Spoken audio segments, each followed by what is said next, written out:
আমরা ডিভোর্স চাই।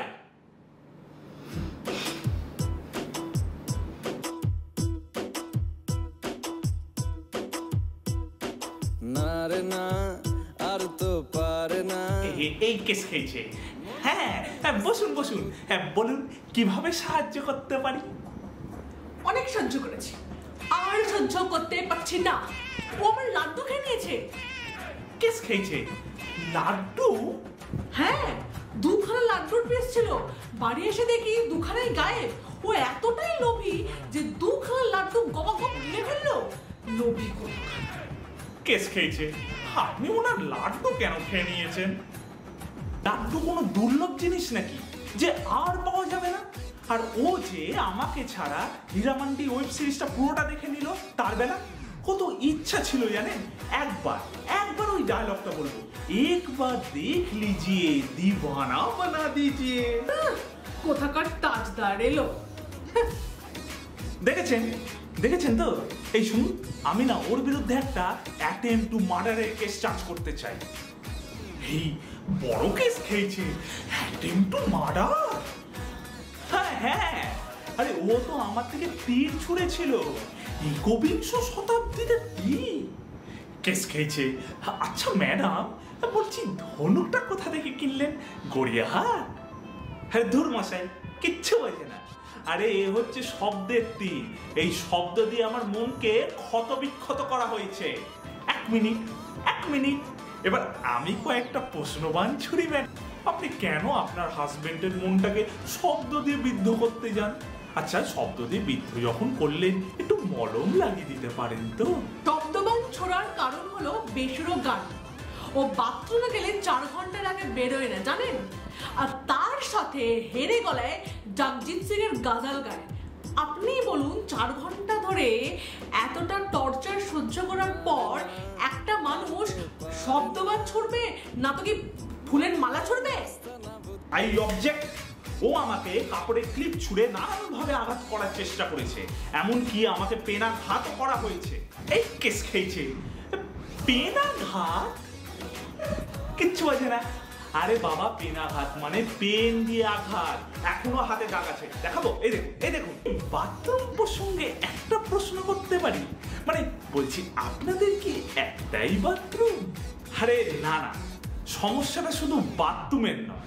আসলে হয়েছে কি জানেন, যখনই আমার পায়ে বেজায় ঘুম, ওনার তখনই জাগে ভূতের সিনেমা দেখার ধুম। সে কি বেজায় আওয়াজ! ঘুমের দেশে যেতে গেলেও সে কি জ্বালা।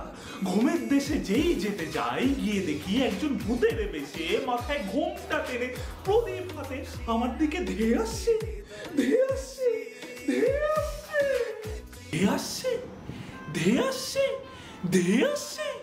আচ্ছা, শুধু কি ধেয়ে আসছে, মানে ভয় দেখালো না?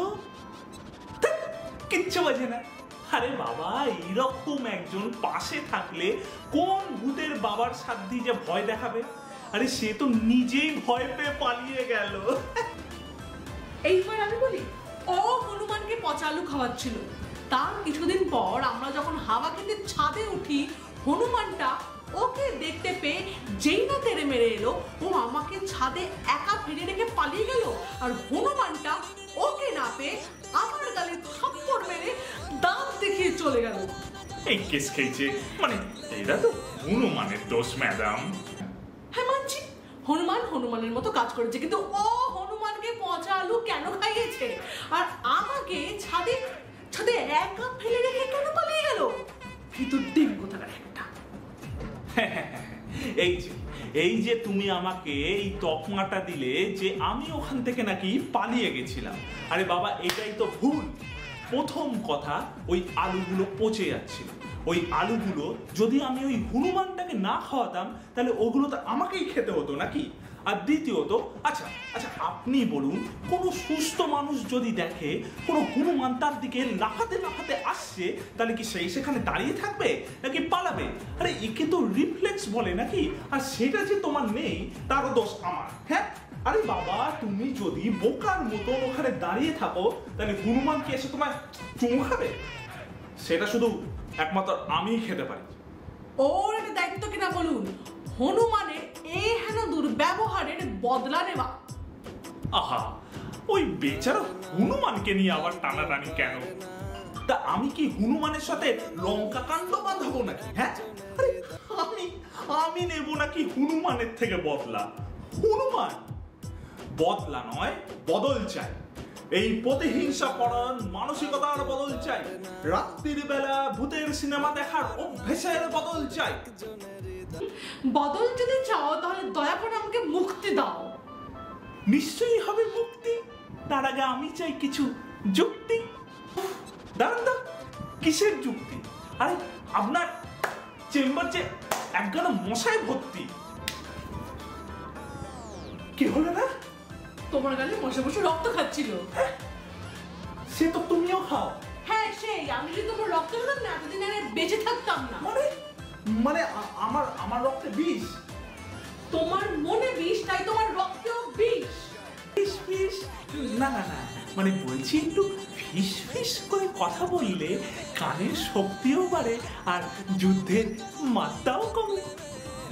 এই যুদ্ধের অবসানটা ঘটানোর জন্যই তো ডিভোর্সটা দরকার।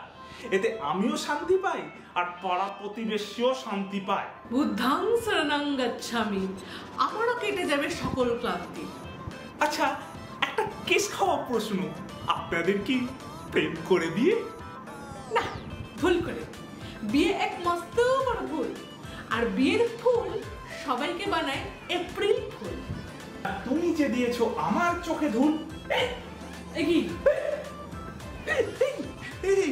ওনাকে তো জল খাওয়ান। না, জলে হবে না, ওকে এরকম ভাবে ঝাঁকাতে হবে। না ঝাঁকালে এটা চলতেই থাকবে। তুমি জল খাও না কেন বলো? কতবার বলে জল খেতে। থাক, অনেক হয়েছে। তোমাকে আর আমার ব্যাপারে ভাবতে হবে। আমি ভাববো না তো কে ভাববে? আমার খুব গরম লাগছে। বলছি অনেক তো হলো, এবার বাড়ি চলো। সত্যি ওনার শরীরটা এখন বড়ই উইক, তাই চলো না ঘুরে আসি আমরা পৃথিবীর চতুর্দিক। ঠিক আপনাকে ছাড়া দেখছি উনি যে জ্ঞান শূন্য হয়ে ঘুরে বেড়াবেন দিক বিদিক। জানি তো, তবে চলো ঘুরে আসি দার্জিলিং মিরিক। কি এই কেস খেয়েছে তো? তাহলে ডিভোর্সটা কবে? সূর্য পশ্চিম দিকে উঠবে যাবে।